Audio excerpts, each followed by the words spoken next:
a fé somos feitos teus filhos, povo santo do Senhor.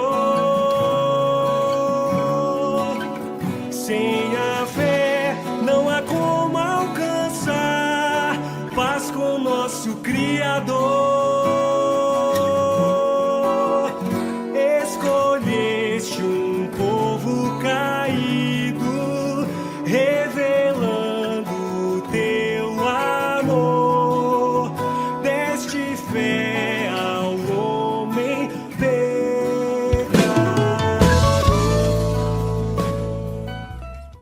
Bom dia meus irmãos, que a graça e a maravilhosa paz e a surpreendente benevolência do Senhor seja com todos nessa manhã de domingo. Que alegria, que felicidade imensa estar com vocês e que alegria que a capela está online para receber, né, este culto na sua casa, aonde cada um está. É um domingo é dia do Senhor, dia de cultuar a Deus, então é bom, muito bom, e é prioridade reunir a família para cultuar a Deus. É isso que nós propomos para todas as famílias, para todas as pessoas da capela, e quem também gosta de acompanhar nossos cultos, sejam bem-vindos, e sintam-se abençoados, e sintam-se abençoando também a nós por estar participando dessa transmissão. Eu quero ler, para iniciar o nosso culto, o Salmo de número 7. Como vocês sabem, em todos os cultos nós lemos um Salmo, e nós lemos pela sequência do Salmo. Então, nós começamos no Salmo 1, já terminamos todo o livro do Salmo, Salmo 150, e começamos de novo. E hoje a leitura é no Salmo de número 7. Então, acompanhe na sua Bíblia, no seu aplicativo, ou na projeção aí na tela que vai passar. Salmo 7, Deus defende o justo, é o título, né, que tem aqui na minha Bíblia. Cada Bíblia tem o seu título. Mas nós lemos, todos os textos bíblicos que nós lemos, é na Almeida Revista e Atualizada, é a Bíblia que nós usamos aqui na Capela Missional. Salmo 7 então diz assim: Senhor, Deus meu, em ti me refugio, salva-me de todos os que me perseguem e livra-me, para que ninguém, como leão, me arrebate, despedaçando-me, não havendo quem me livre.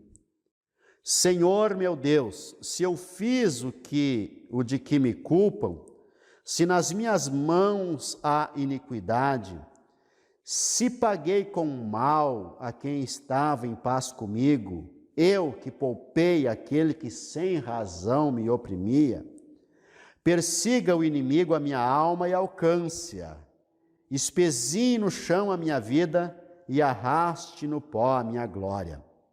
Levanta-te, Senhor, na tua indignação, mostra a tua grandeza contra a fúria dos meus adversários e desperta-me em meu favor, e desperta-te em meu favor, segundo o juízo que designaste. Reúnam-se ao redor de ti os povos, e por sobre eles remonta-te às alturas. O Senhor julga os povos. Julga-me, Senhor, segundo a minha retidão e segundo a integridade que há em mim. Cesse a malícia dos ímpios, mas estabelece tu o justo, pois sondas a mente e o coração, ó justo Deus. Deus é meu escudo, ele salva os retos de coração.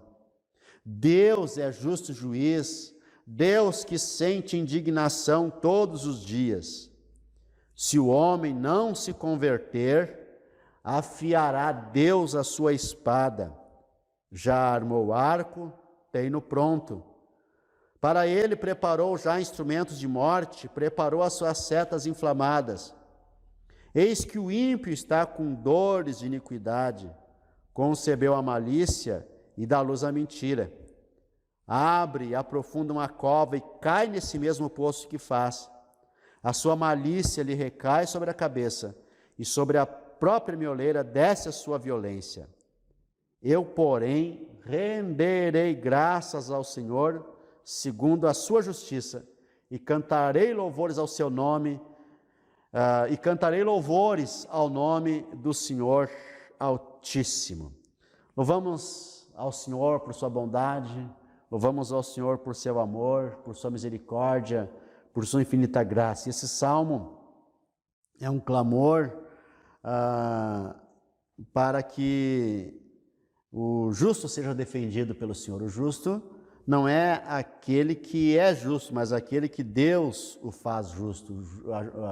A justiça não é própria do ser humano, que é um pecador, mas a justiça é atribuída a Deus, ao pecador, por méritos do sacrifício do nosso Senhor Jesus Cristo. Isso tanto no Antigo Testamento, através das sombras reveladas por Deus, como na Nova Aliança, por meio da vinda no tempo e na história do Senhor Jesus Cristo, que veio ao mundo e morreu na cruz em favor dos pecadores. Este é o nosso culto, nós somos a Capela Missional e eu convido a todos para orar a Deus, então, pedindo, rogando, invocando o Senhor, para que o Senhor receba o nosso culto, para que o Senhor esteja conosco, para que este culto realmente seja um meio de graça para abençoar a todos. Senhor Deus eterno, nós louvamos o Teu nome, nós bendizemos o Teu nome, nos reunimos na Tua presença, Senhor, nos reunimos diante de Ti, diante da Tua palavra. A igreja, nas casas, em todos os lugares se reúne nesse dia para Te louvar, para Te bendizer, para Te glorificar. Senhor, nós Te glorificamos e Te pedimos a Tua bênção, invocamos, Senhor, a Tua bênção sobre todas as pessoas que estão nos acompanhando neste culto. Nós Te louvamos, nós Te bendizemos e que haja, Senhor, graça para todos, porque a Tua graça, Senhor, é extraordinária e a provisão de graça, a abundância de graça para todos que de Ti se aproximam. Nós oramos em nome do Senhor Jesus. Amém. Amém. Louvamos a Deus, louvamos ao Senhor. Acompanhe nossos cânticos agora, cantem junto conosco e celebre a Deus neste dia, porque este é o dia do Senhor, é o dia que fez o Senhor para a nossa alegria e para a glória dEle. Louvado seja Deus.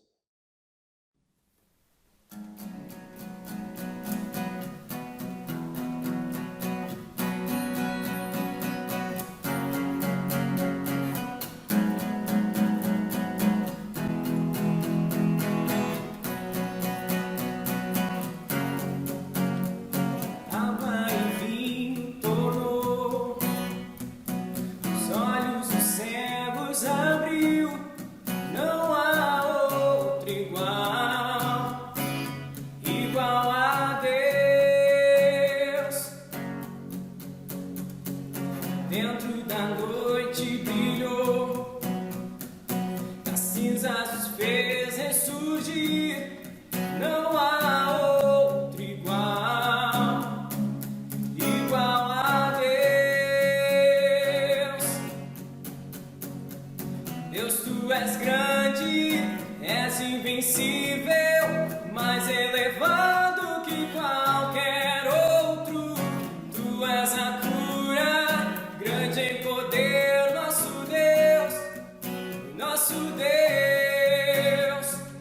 Deus, Tu és grande, és invencível, mais elevado que qualquer outro. Tu és a cura, grande em poder, nosso Deus, nosso Deus.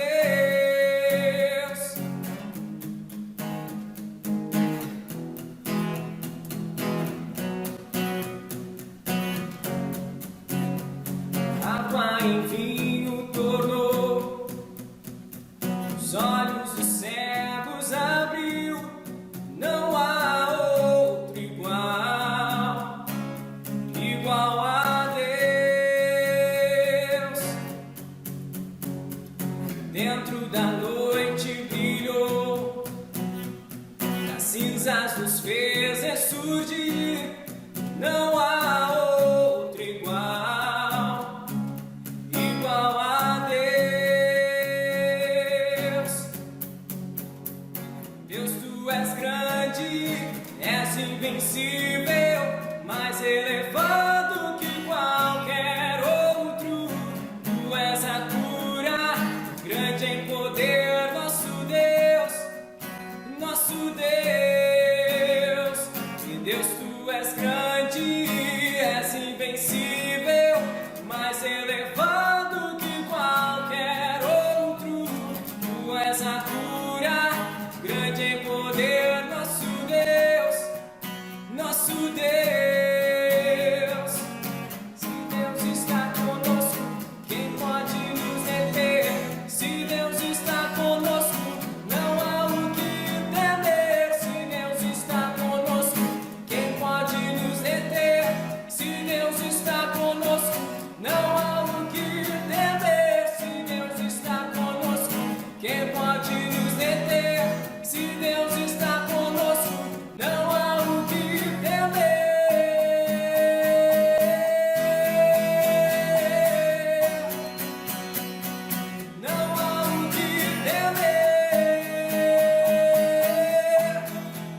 sua obra vou cantar. Meu Salvador na cruz mostrou o amor do Pai, o justo Deus. Pela cruz me chamou, gentilmente me atraiu e eu, sem palavras, me aproximo, quebrantado por seu amor. Pela cruz me chamou, gentilmente me atraiu e eu, sem palavras, me aproximo, quebrantado por seu amor.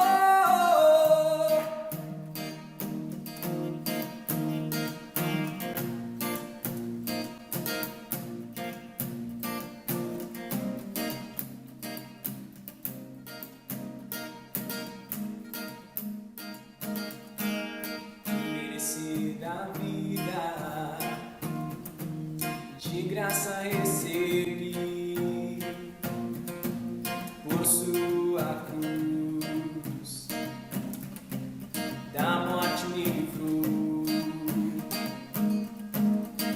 trouxe minha vida. Eu estava condenado, mas agora pela cruz eu fui reconciliado. Pela cruz me chamou, gentilmente me atraiu e eu, sem palavras, me aproximo, quebrantado por seu amor. Pela cruz me chamou, gentilmente me atraiu e eu, sem palavras, me aproximo, quebrantado por seu amor. Impressionante é o seu amor. Me redimiu e me mostrou o quanto é fiel. Impressionante é o seu amor. Me redimiu e me mostrou o quanto é fiel.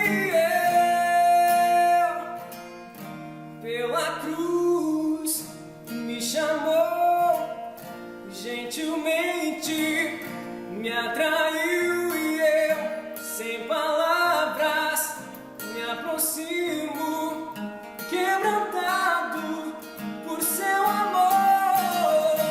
Pela cruz me chamou, gentilmente me atraiu e eu, sem palavras, me aproximo, quebrantado por seu amor.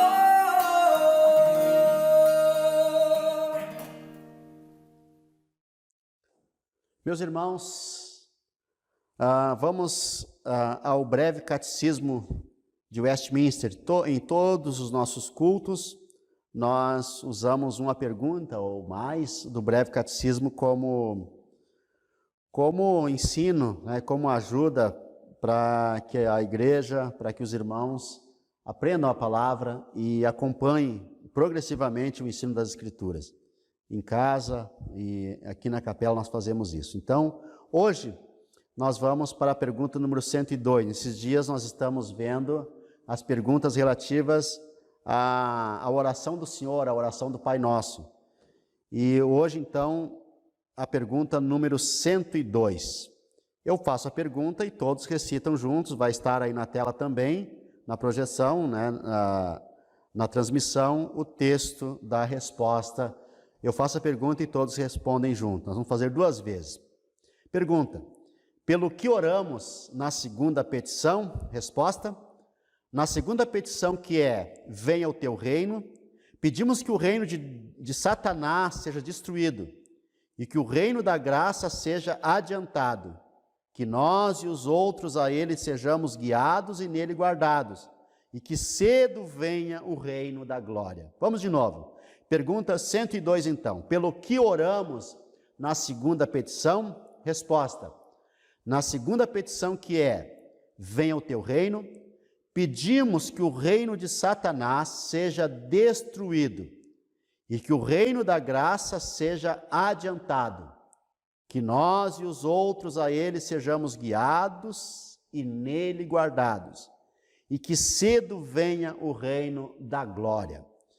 Os textos que nós vamos citar como apoio a esta resposta, a essa pergunta e resposta, são 5 textos. O primeiro se encontra em João capítulo 12, verso 31, que diz: chegou o momento de ser julgado este mundo, e agora o seu príncipe será expulso. Mateus capítulo 9, os versos 37 e 38 diz: e então se dirigiu a seus discípulos: a seara, na verdade, é grande, mas os trabalhadores são poucos.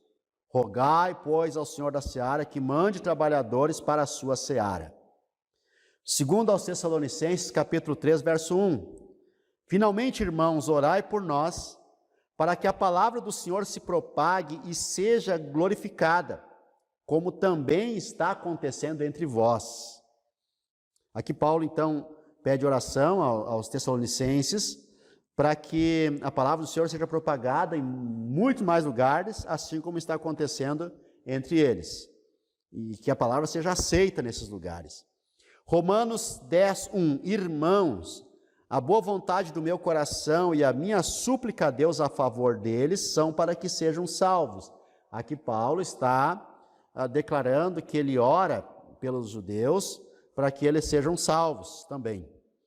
E Apocalipse 22, 20 diz assim: aquele que dá testemunho dessas coisas diz: certamente venho sem demora. Amém. Vem, Senhor Jesus. Então, nessa segunda petição, quando nós oramos a oração do Senhor, a oração do Pai Nosso, nós falamos: venha o teu reino. É o desejo de todos os cristãos, é o desejo de todos os crentes, é o desejo do verdadeiro cristão, a vinda do reino de Deus. E nós oramos pela vinda do reino de Deus. Irmãos, o verdadeiro cristão, ele não se conforma com esse mundo, ele não está apegado ao mundo, ele não ama este mundo, ele não tem pátria nesse mundo. Ele ora: venha o teu reino. E esta é a gloriosa oração que o Senhor nos ensina. Louvamos a Deus por este momento, do breve catecismo. Vamos recitar os 10 mandamentos. Meus irmãos, os 10 mandamentos é a perfeita vontade do Senhor. E como nós falamos sempre, se nós quisermos saber qual é a vontade perfeita do Senhor, nós vamos encontrá-la nos 10 mandamentos. Vamos juntos então, vai estar aí na projeção também, e repitam comigo. Qual é então o primeiro mandamento? Primeiro mandamento: não terás outros deuses diante de mim. Segundo mandamento: não farás para ti imagem de escultura, nem alguma semelhança do que há em cima dos céus, não as adorarás e não lhes dará culto. Terceiro mandamento: não tomarás o nome do Senhor teu Deus em vão. Quarto mandamento: lembra-te do dia do sábado para o santificar. Quinto mandamento: honra teu pai e a tua mãe. Sexto mandamento: não matarás. Sétimo mandamento: não adulterarás. Oitavo mandamento: não furtarás. Nono mandamento: não dirás falso testemunho contra o teu próximo. E 10º mandamento: não cobiçarás nada do teu próximo. Meus irmãos, mais uma vez, eu quero chamar a atenção para o 6º mandamento e o 9º mandamento. O 6º mandamento: não matarás. E o 9º mandamento, não dirás falso testemunho contra o teu próximo. Meus irmãos, nós necessitamos, nesses dias, nesses tempos, e eu quero falar exatamente contra essa radicalização odiosa que nós temos presenciado, e nós optamos, nós na Capela Missional, optamos por tomar todos os cuidados possíveis nesse tempo de pandemia. Nós optamos por isso. A nossa igreja, o nosso conselho e a maioria dos irmãos, e isso é quase um consenso, não é consenso porque são muitas pessoas, então a gente acaba não podendo saber do coração de todas, né? E nem todas se expressam. Mas nós optamos pelo cuidado e zelo com o irmão. Então nós recomendamos, né, nesses tempos, o cuidado extremo, o zelo extremo. Por isso nós recomendamos sim que todos os irmãos, né, tomem os cuidados recomendados pelo Ministério da Saúde, pelas autoridades da cidade também, mas especialmente, né, pelo Ministério da Saúde,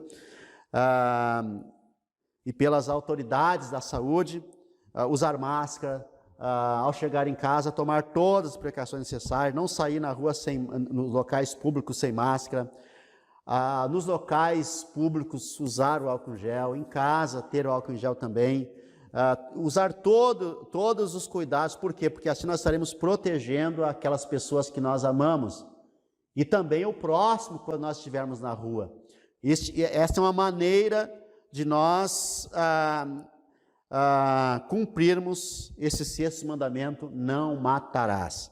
Na semana que vem eu vou trazer aqui o comentário do Catecismo Maior de Westminster sobre este 6º mandamento, e vocês vão ver como isso faz sentido. Não matarás. E nós, cuidando do próximo, nós estamos cumprindo este mandamento. Também, meus irmãos, amparando o necessitado, nós estamos cumprindo esse mandamento. Doando cestas básicas, doando no inverno roupas, agasalhos para os necessitados, ajudando o necessitado, aqueles que foram atingidos por qualquer tipo de crise. É dever do cristão, de todos os cristãos, amparar o necessitado. Irmãos, os mais vulneráveis precisam ser cuidados pelos cristãos. Nós somos cristãos, nós somos seguidores do Senhor Jesus Cristo, e nós temos os mandamentos, e o mandamento diz, não matarás. E cuidar do próximo é uma maneira de cumprir esse mandamento. E também não dirás falso testemunho contra o próximo. Irmãos, na internet, cuidem para que vocês também sejam cristãos lá, não falando mal do próximo, não ofendendo ninguém. Se o teu irmão discorda de ti, não ofenda ele, não ofenda ele. Lembra que Jesus disse, aquele que chamar o teu irmão de louco ou de tolo, é réu do inferno, é réu de condenação. Então, ame o próximo até nas discussões e nas posições políticas. Graças a Deus pelos 10 mandamentos. Meus irmãos, vamos ao credo apostólico, essa maravilha que expressa a síntese da fé cristã. Na época da patrística, dos pais apostólicos e dos pais da igreja, depois, a fé cristã chamava-se fé católica. Por quê? Porque a fé universal, a fé cristã era assim chamada. Mais tarde, surgiu a Igreja Católica Apostólica Romana, que não tem nada a ver com isso que nós estamos falando, da catolicidade da igreja. A fé católica original é a fé de todos os cristãos, por isso nós usamos o termo católico. Não estamos defendendo a Igreja Católica Apostólica Romana, e sim a catolicidade da igreja. Não é catolicismo, é catolicidade, certo? Vamos recitar então o credo apostólico, todos juntos, porque vai estar aí na projeção. Vamos lá. Creio em Deus, Pai Todo-Poderoso, Criador do céu e da terra. Creio em Jesus Cristo, seu único Filho, nosso Senhor, o qual foi concebido por obra do Espírito Santo. Nasceu da Virgem Maria, padeceu sob o poder de Pôncio Pilatos, foi crucificado, morto e sepultado. Desceu ao inferno, ressurgiu dos mortos ao 3º dia, subiu ao céu, está sentado à direita de Deus Pai Todo-Poderoso, de onde há de vir para julgar os vivos e os mortos. Creio no Espírito Santo, na Santa Igreja Católica, na comunhão dos santos, na remissão dos pecados, na ressurreição do corpo, na vida eterna. Amém. Que maravilha é recitar o credo apostólico. Isso é uma das grandes maravilhas do cristianismo. E penso eu, e aqui na capela nós pensamos assim, recitar o credo apostólico é um momento sublime da nossa vida devocional. Deus seja louvado, Deus seja glorificado pelo credo apostólico. Meus irmãos, chegamos ao momento central do nosso culto, que é a exposição das Escrituras, a pregação da Palavra de Deus. O sermão de hoje é uma sequência da nossa série A Cruz como Resposta às Dores Humanas. E hoje nós vamos ao sermão número 3. E nessa série, nós vamos começar hoje a exposição de Mateus capítulo 27, do 27 ao 31. Então nós vamos fazer 4 exposições nestes versículos. E hoje nós vamos começar então dentro dessa série, as dores humanas e divinas de Jesus. E hoje nós vamos falar sobre a nudez de Jesus. E o texto se encontra em Mateus capítulo 27, do verso 37 ao 31, que diz assim: Logo a seguir, os soldados do governador, levando Jesus para o pretório, reuniram em torno dele toda a corte. Despojando-o das vestes, cobriram-no com um manto escarlate. Tecendo uma coroa de espinho, puseram-a na cabeça e na mão direita um caniço. E ajoelhando-se diante dele, o escarneciam, dizendo: Salve o Rei dos Judeus. E cuspindo nele, tomaram o caniço e davam-lhe com ele na cabeça. Depois de o ter escarnecido, despiram-lhe o manto e o vestiram com as suas próprias vestes. Em seguida, o levaram para ser crucificado. O outro texto que eu quero ler, que nós vamos usar, é 2 Coríntios capítulo 5, os versos 18 e 19, que diz assim: Ora, tudo provém de Deus, que nos reconciliou consigo mesmo por meio de Cristo e nos deu o ministério da reconciliação, a saber, que Deus estava em Cristo, reconciliando consigo o mundo, não imputando aos homens as suas transgressões, e nos confiou a palavra da reconciliação. Meus irmãos, preste atenção nos versos 28 e 29 do Mateus 27 e depois no verso 31. Despojando-o das vestes, cobriram-no com um manto escarlate. Tecendo uma coroa de espinho, puseram-la na cabeça e na mão direita um caniço. E no verso 31, diz assim, depois de o ter escarnecido, despiram-lhe o manto e o vestiram com as suas próprias vestes. Meus irmãos, Jesus se identificou com o ser humano ao sofrer como ser humano. Jesus se identificou com Deus ao sofrer como Deus. Isso que nós vamos explicar nesse sermão. Porque nós entendemos, nós sabemos, e a doutrina cristã ortodoxa afirma que Jesus era totalmente humano e totalmente divino. E seguindo um antigo pai da igreja, fazendo aqui uma homenagem, uma referência a ele, eu quero falar algumas coisas sobre a humanidade e a divindade de Jesus. Como homem, Jesus era filho de Maria. Como Deus, unigênito do Pai. Nós não vamos aqui separar a humanidade e a divindade de Jesus. Nós afirmamos, como a teologia ortodoxa, a doutrina ortodoxa, conservadora, cristã, antiga, apostólica, afirma que Maria, né, era mãe de Deus, porque no ventre de Maria estava Jesus, o Filho de Deus. Um Filho de Deus não deixou de ser Deus, ele era Deus, inclusive, no ventre de Maria. Logo, Maria, mãe de Deus. Isso não significa nenhuma idolatria, nada que se possa dizer sobre isso, mas Maria trouxe no seu ventre, no seu útero, né, o Filho de Deus. Então, nós não estamos separando as naturezas de Jesus, apenas de forma didática explicando. Então, como homem, ele era filho de Maria, como Deus unigênito do Pai. Como homem, teve sede, mas como Deus, ele diz: eu sou a água da vida, e quem tiver sede, venha a mim e beba. Como homem, teve fome, mas como Deus, ele diz: eu sou o pão da vida.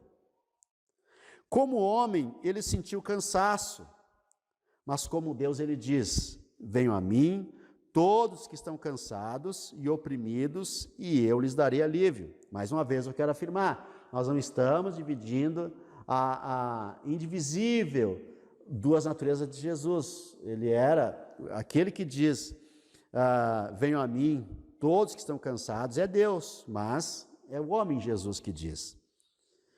Mas é o Deus Jesus que diz. Como homem, ele morreu na cruz, mas como Deus, na sua morte, nos salvou e nos redimiu. Como homem, ele levou o ser humano a Deus, mas como ele era Deus, ele trouxe Deus à humanidade. Como homem, ele dormia no barco durante uma tempestade, mas como Deus, levantou-se e acalmou aquela tempestade. No seu sofrimento, Jesus sofreu como homem, como ser humano, mas também ele sofreu como Deus. Porque as duas naturezas do Senhor Jesus Cristo, elas são indivisíveis, elas são inseparáveis e eram inseparadas. Havia então nas dores de Jesus, dores humanas e dores divinas na cruz de Cristo. E muitos, eles tentam diminuir o poder e o sofrimento de Jesus ao pensar que Jesus sofreu apenas dores físicas, apenas dores humanas. E ao fazê-lo, diminui o sentido, e diminui a grandeza, e diminui o poder da cruz. Se Jesus tivesse sofrido apenas como ser humano, então seria apenas a crucificação. E nós fazemos uma distinção entre a crucificação e a cruz de Cristo. Irmãos, a crucificação era um ato romano, era uma pena romana. Eles crucificavam criminosos. Então, a crucificação, ela foi parte de um ritual,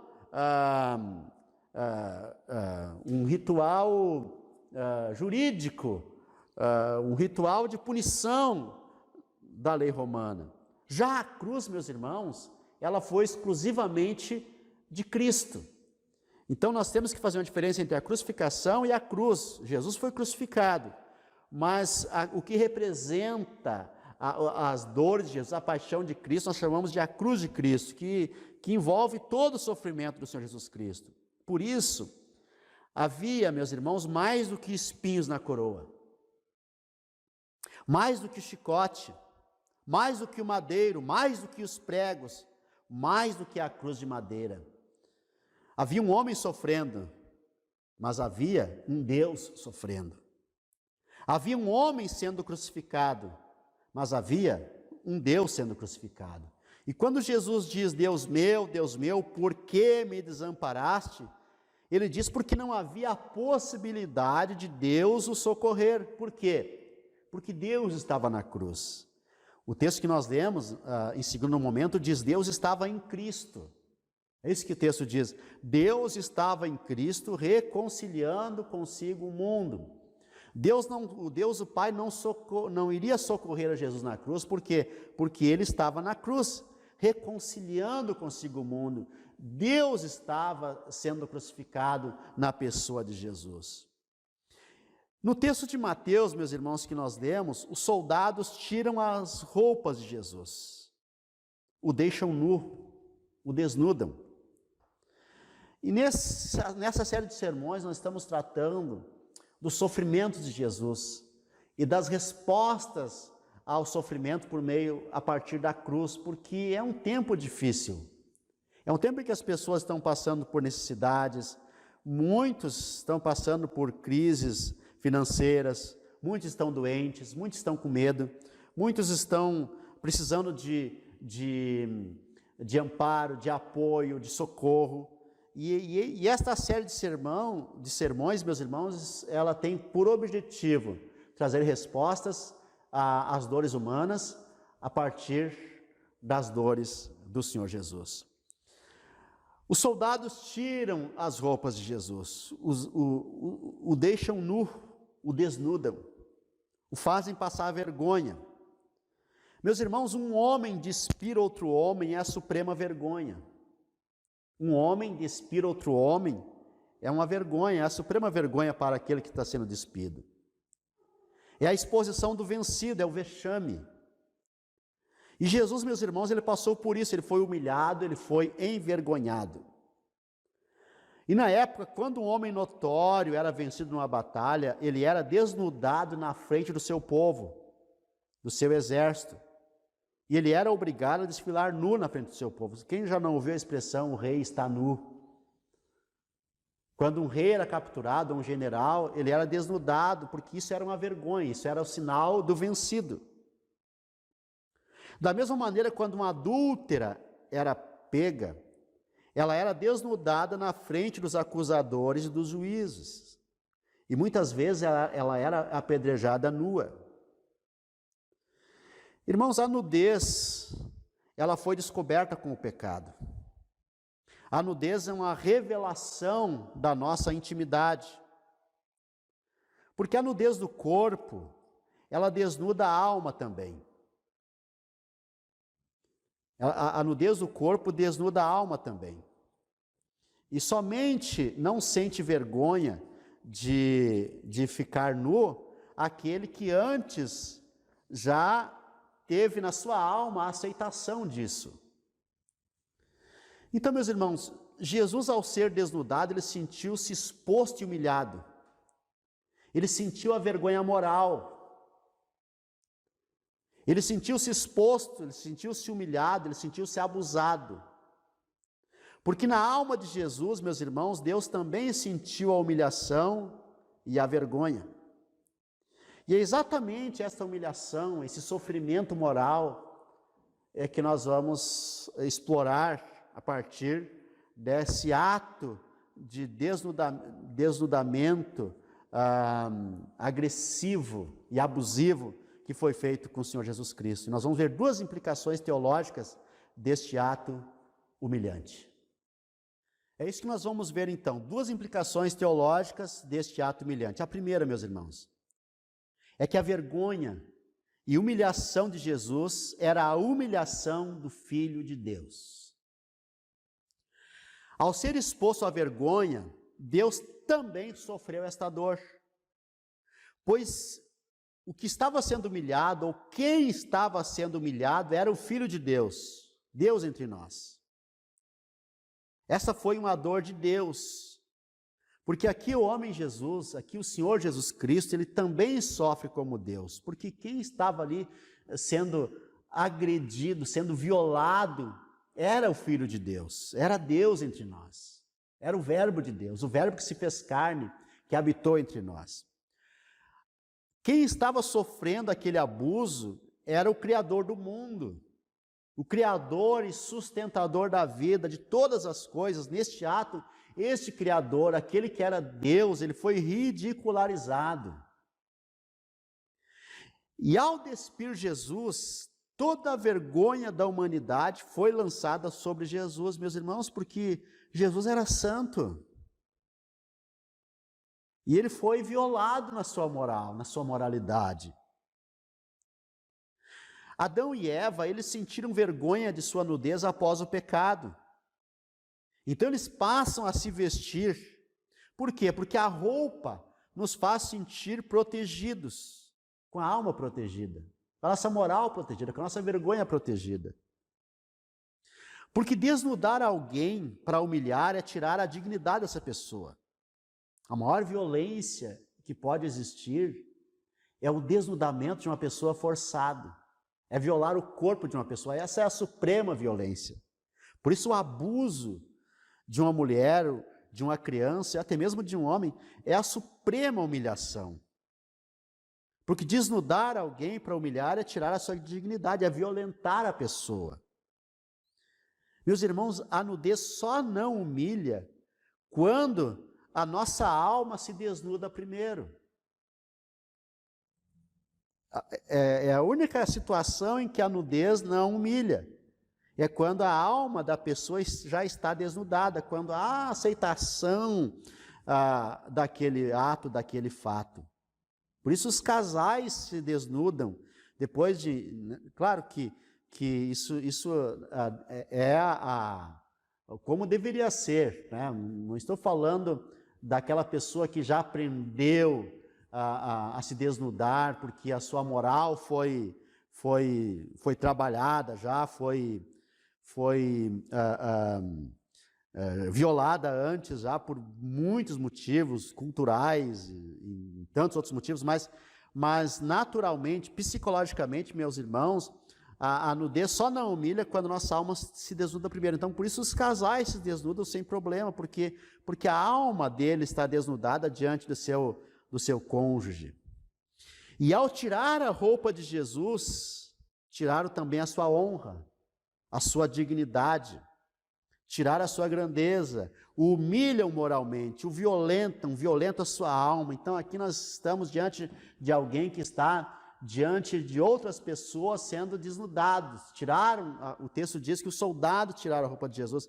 E eles tiraram, meus irmãos, não solenemente, como um médico tira a roupa de um paciente, ou o paciente, né, tira a roupa na frente de um médico, e sempre, nas primeiras vezes, isso é exige uma certa coragem moral da pessoa. Meus irmãos, nesse caso, eles tiraram a roupa de Jesus zombando de Jesus. Por isso, meus irmãos, esse foi um ato de humilhação, foi um ato de vergonha. E a vergonha e humilhação de Jesus era a humilhação do Filho de Deus. Agora, em segundo lugar, meus irmãos, a consequência disso é a seguinte, que a humilhação de Jesus é redentora. A humilhação de Jesus foi redentora porque era a cruz de Jesus, era a paixão de Jesus que estava acontecendo ali. Agora, a humilhação humana de Jesus só foi redentora porque foi divina. A humilhação humana de Jesus só foi redentora porque foi divina. A vergonha é um sentimento. A vergonha é uma reação da alma, é uma reação psicológica do nosso psique. A vergonha é uma dor psicológica, ou uma reação psicológica. E Deus, meus irmãos, ele foi envergonhado na vergonha de Jesus. A humilhação de Jesus foi a humilhação de Deus. Esta foi uma dor na alma de Jesus, porque Jesus era Deus. Irmãos, nenhuma dor machuca mais do que a dor interior, a dor psicológica, a dor moral. Nenhuma ferida é mais terrível, nenhuma ferida é mais doída. Nós sabemos que Deus não pode sentir dores físicas, porque Ele é perfeito. Mas as dores divinas de Jesus são segundo a sua natureza. A Bíblia diz que Deus se entristece, a Bíblia diz que Deus se ira. Deus não é um ser impassível, insensível, sem emoções. Deus não é um ser sem psicologia, sem uma natureza moral. Deus é uma pessoa divina. E as dores divinas são segundo a sua natureza. Agora, uma dor humana não nos redimiria. Por isso, meus irmãos, Jesus sofreu como homem e Jesus sofreu como Deus. Em Jesus, Deus sofreu como homem pelos pecadores. Em Jesus, Deus sofreu as dores do mundo para salvar o mundo. Por isso, pecadores são salvos. Por isso, pecadores expostos às dores do pecado foram resgatados. Meus irmãos, Jesus veio ao mundo para salvar os pecadores. E nós somos expostos, por causa do pecado, a tantas agressões, a tantas dores, a tantas humilhações. E isso é humano. Isso é humano. Quando a gente é exposto, quando a gente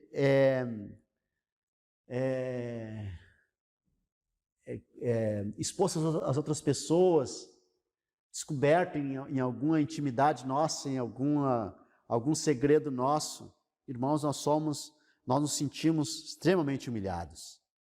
E com certeza, alguns que estão nos ouvindo agora, foram expostos à vergonha durante a vida, foram agredidos, foram violados. Irmãos, isso é um fato entre os pecadores. Existem crimes acontecendo no mundo inteiro. Existem pessoas sendo violadas e as maiores, os maiores atos de pecado no mundo é quando indefesos são agredidos, é quando uma criança é violada, quando uma moça é violada, quando uma mulher é violada, quando uma pessoa mais fraca é violada e não se encontra remédio para isso, não se encontra antídoto para isso. E as pessoas procuram na psicologia, na psiquiatria, em remédios, mas o pior é quando procuram também na religião, mas o pior é quando pessoas que estão se sentindo violadas, humilhadas, enfraquecidas, elas não procuram ajuda, mas elas passam a reagir de uma forma que as deixam mais frágeis ainda, e elas vão se deixando vencer pelas fraquezas e vão se afundando no pecado e cada vez mais se afundando em atos pecaminosos e cada vez deixando que a sua moralidade se esvaia, deixando que a sua moralidade fuja, porque elas se sentem agredidas pelos outros, às vezes nem são, mas se sentem agredidas, mas existem agressões sim na vida das pessoas. Agora, meus irmãos, eu quero dizer que para qualquer destas condições que eu tenho falado, que eu estou falando aqui, nós temos em Jesus, no Senhor Jesus Cristo, a provisão para qualquer dor humana, seja a dor da vergonha, da humilhação, da imposição moral, da pressão moral, os que estão sendo pressionados, que estão envergonhados, até mesmo aqueles que pecaram e não têm conseguido força para sair desse buraco negro, desse fosso em que estão afundadas, dessa lama em que estão afundadas, meus irmãos, até para essas pessoas, e principalmente para essas pessoas, há provisão no Senhor Jesus Cristo, na obra de Jesus, naquilo que ele sofreu, no sofrimento humano divino de Jesus, há provisão para os pecadores. Eu quero trazer as implicações disso. Irmãos, tudo isso aconteceu para nosso benefício. Jesus veio ao mundo para salvar os pecadores. Na verdade, Jesus foi humilhado na sua natureza moral para que houvesse provisão para todos envergonhados, humilhados, principalmente pelas consequências do pecado. A provisão em Jesus para as pessoas. Em primeiro lugar, a obra de Jesus foi uma provisão para a condenação que o pecado trouxe. Essa foi a primeira provisão, nós não cansamos de afirmar isso, essa é a nossa principal mensagem. Jesus veio ao mundo para salvar os pecadores. Jesus veio ao mundo não para salvar os melhores, mas para salvar os piores pecadores. Então Jesus veio ao mundo, meus irmãos, para isso. Então, em primeiro lugar, a obra de Jesus foi uma provisão para a condenação que o pecado trouxe. Mas a obra de Jesus, ela, por isso é a cruz, por isso é a paixão de Cristo, a obra de Jesus tem provisões infinitas. Na obra de Jesus nós encontramos também a provisão para todas as outras demandas danosas do pecado.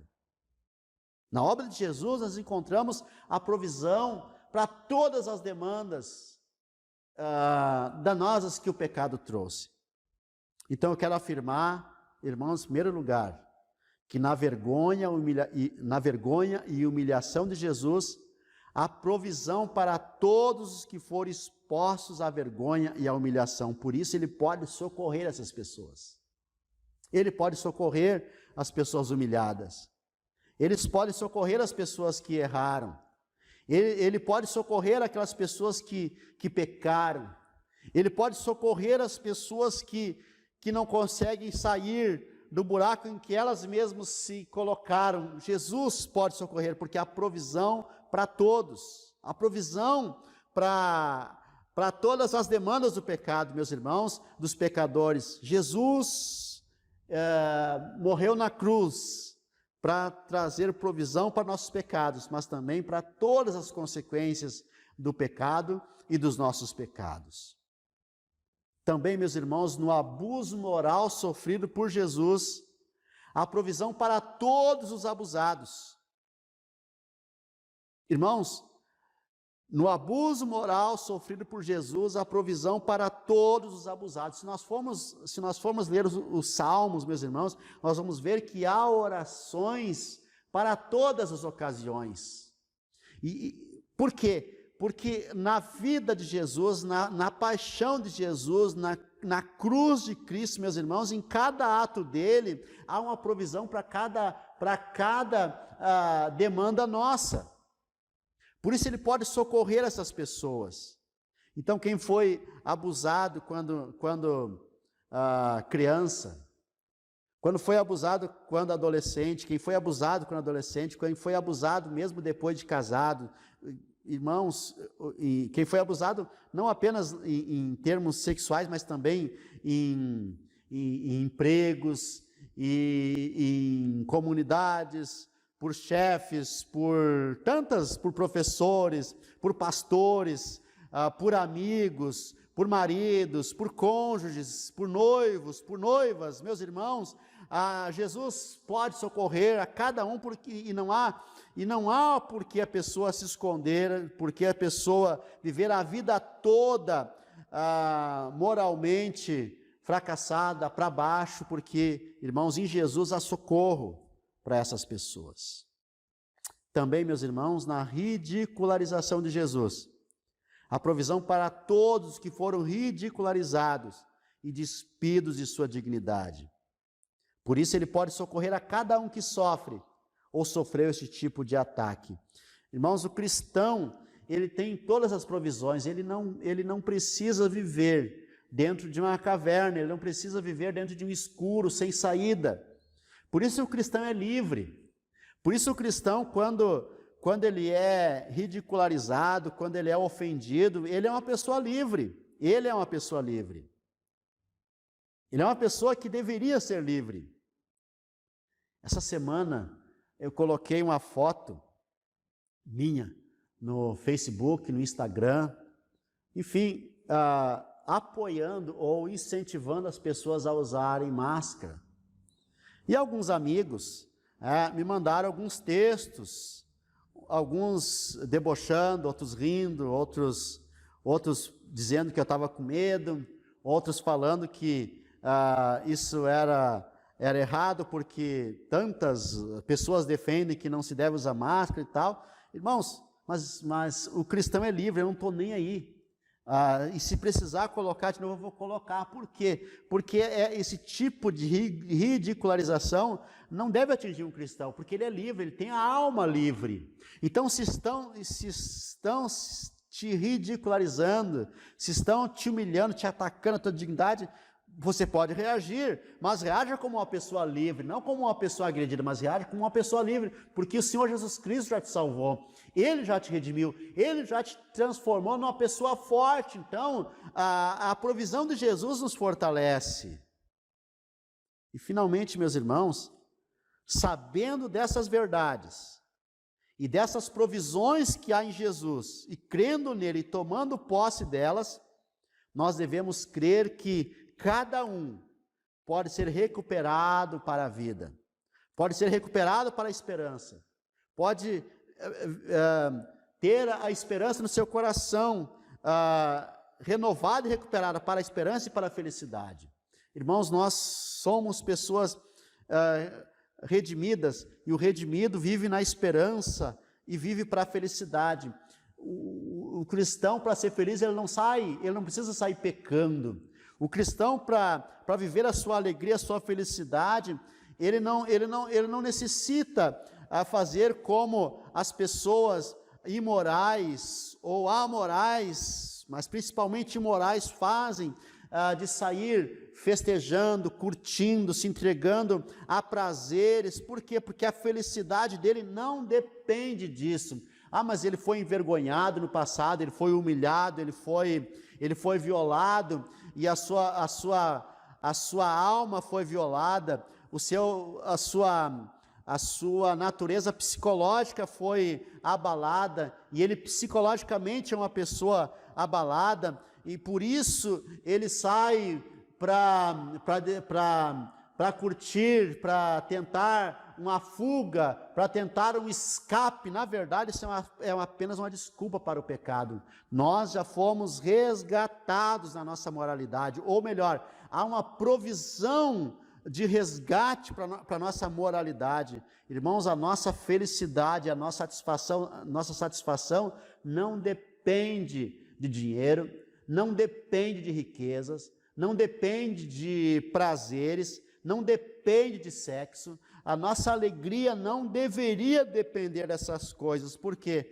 Porque nós temos, meus irmãos, um padrão mais elevado, uma proposta de vida mais elevada, uma cultura proposta para nós que é mais elevada, que não é a cultura da perdição, que não é a cultura da depravação, mas é a cultura da provisão em Jesus. Nós temos um Salvador que moralmente ele foi agredido, mas ele morreu na cruz para que houvesse provisão para todas as demandas dos pecadores, e a demanda e a provisão para todas as pessoas que estão neste momento passando por algum tipo de necessidade e que precisa dessa provisão.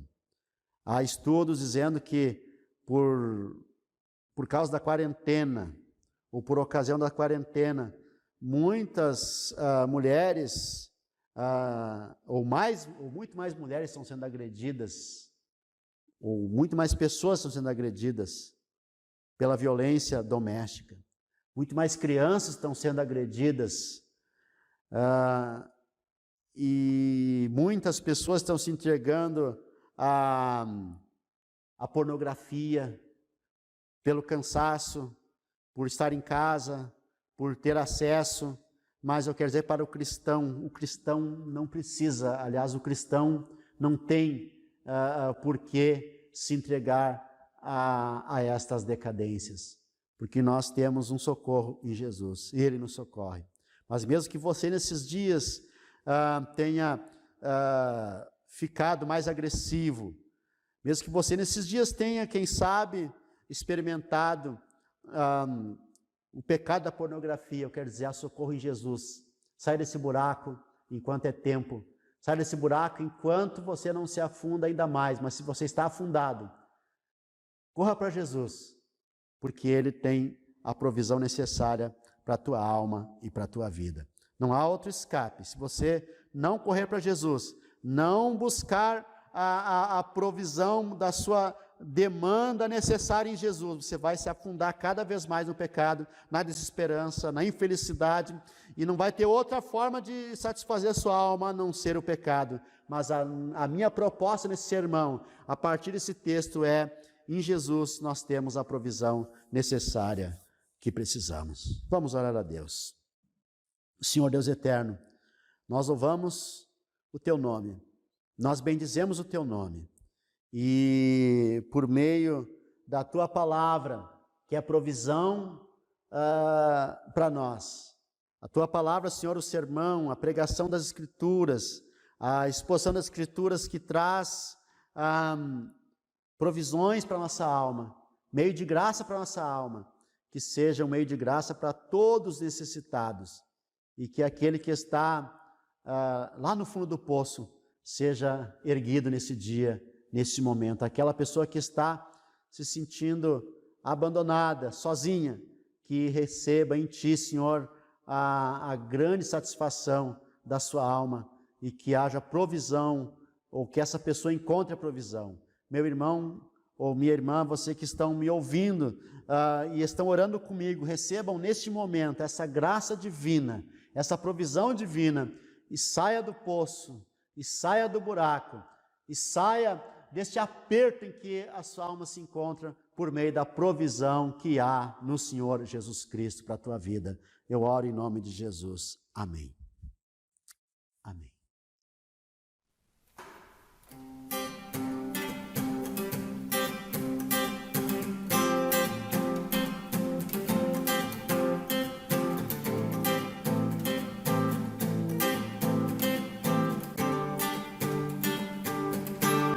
Porque Ele vive, eu posso crer no amanhã. Porque Ele vive, temor não há. Mas eu bem sei, eu sei que a minha vida está nas mãos do meu Jesus, que vivo está.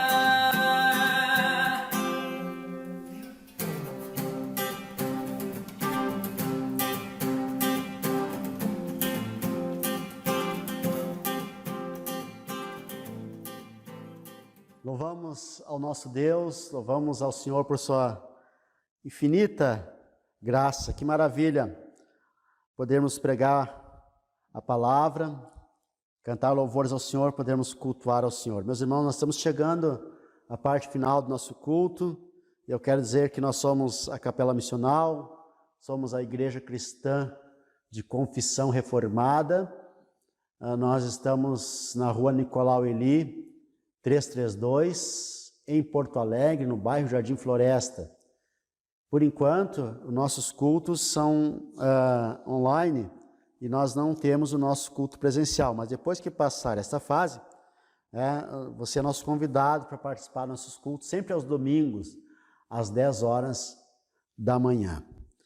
Meus irmãos, a Capela Missional teve o entendimento de que, mesmo com o decreto liberando cultos presenciais com 30 pessoas, nós ainda, por cuidar dos nossos irmãos, por amar os nossos irmãos e por cuidado aos nossos irmãos, nós ainda vamos, mais alguns domingos, termos nossos cultos online e não fazermos nossos cultos presenciais.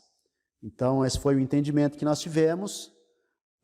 Vamos aguardar, para que os nossos irmãos se sintam, cuidados e protegidos uns pelos outros. É cuidado, é amor. Então, por amor aos nossos irmãos, pelo cuidado aos familiares, pelo cuidado aos irmãos, é que nós tomamos essa decisão. Tempos difíceis exigem decisões difíceis. E esse é o entendimento, e a nossa igreja pensa assim, certo? Então, nos próximos domingos ainda nós teremos os nossos cultos online.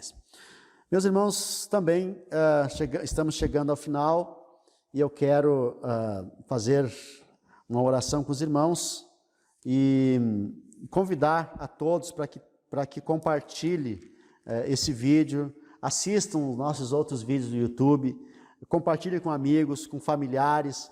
Durante a semana, ouça de novo, convide alguém para assistir, e assim você estará abençoando a outras pessoas também. Vamos orar a Deus, nós vamos começar a oração, e eu quero pedir que todos orem comigo a oração do Pai Nosso. Vamos orar então a oração do Pai Nosso. Pai nosso que estás nos céus, santificado seja o teu nome. Venha o teu reino, faça a tua vontade, assim na terra como no céu. O pão nosso de cada dia dá-nos hoje, e perdoa-nos as nossas dívidas, assim como nós temos perdoado aos nossos devedores. E não nos deixes cair em tentação, mas livra-nos do mal, pois teu é o reino, o poder e a glória para sempre. Amém. Senhor Deus eterno, nós louvamos o teu nome e te pedimos uma semana abençoada para todos os nossos irmãos. Que o teu nome seja glorificado, que a tua vontade seja feita, que haja provisão diária para cada um dos nossos irmãos, segundo a tua providência, segundo a tua benevolência, que haja todas as provisões necessárias. Também, Senhor, que os nossos pecados sejam perdoados. Senhor, que nós possamos vencer o pecado. E livra-nos do mal, Senhor, livra-nos do maligno também, livra nossos filhos do mal, livra-nos do mal e do maligno, Senhor, livra a nossa casa, livra a nossa família, livra a casa de cada um, livra, Senhor, a família de cada um, livra de doenças mortais, guarda-nos de doenças, Senhor, guarda-nos do mal, livra, Senhor, aquelas pessoas que estão viajando, aquelas pessoas que precisam viajar nessa semana, livra de acidentes, na cidade ou fora da cidade, Senhor, que o teu nome seja glorificado. Livra-nos do mal, livra-nos do maligno, guarda nossos filhos, guarda nossas crianças, guarda os idosos, guarda os mais velhos também, guarda os casais, guarda os jovens, guarda os solteiros, guarda as famílias, e que o teu nome seja glorificado, pois teu é o reino, o poder e a glória para sempre. Amém. Para sempre. Amém. Que o teu nome seja glorificado. Em nome de Jesus. Amém. Meus irmãos, que a graça do Senhor Jesus Cristo, o amor de Deus e a comunhão do Espírito Santo sejam com todos vós. Vão na paz, fiquem na paz, que todos tenham um domingo e uma semana abençoada em nome de Jesus. Amém.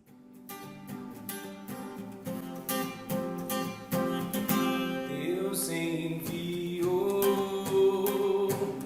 seu Filho amado para morrer em meu lugar. Na cruz morreu por meus pecados, mas ressurgiu e vivo com o Pai está.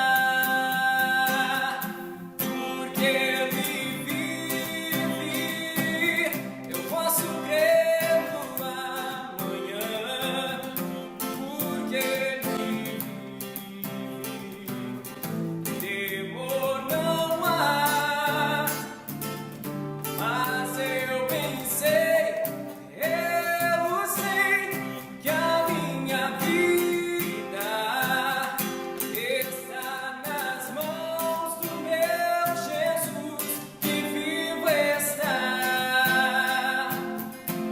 E quando enfim chegar a hora em que a morte enfrentarei, sem medo então terei vitória, verei na glória do meu Jesus, que vivo está. Porque Ele vive, eu posso crer no amanhã. Porque Ele vive, temor não há. Mas eu bem sei, eu sei que a minha vida está nas mãos do meu Jesus, que vivo está. Porque Ele vive, eu posso crer no amanhã. Porque Ele vive, temor não há. Mas eu bem sei,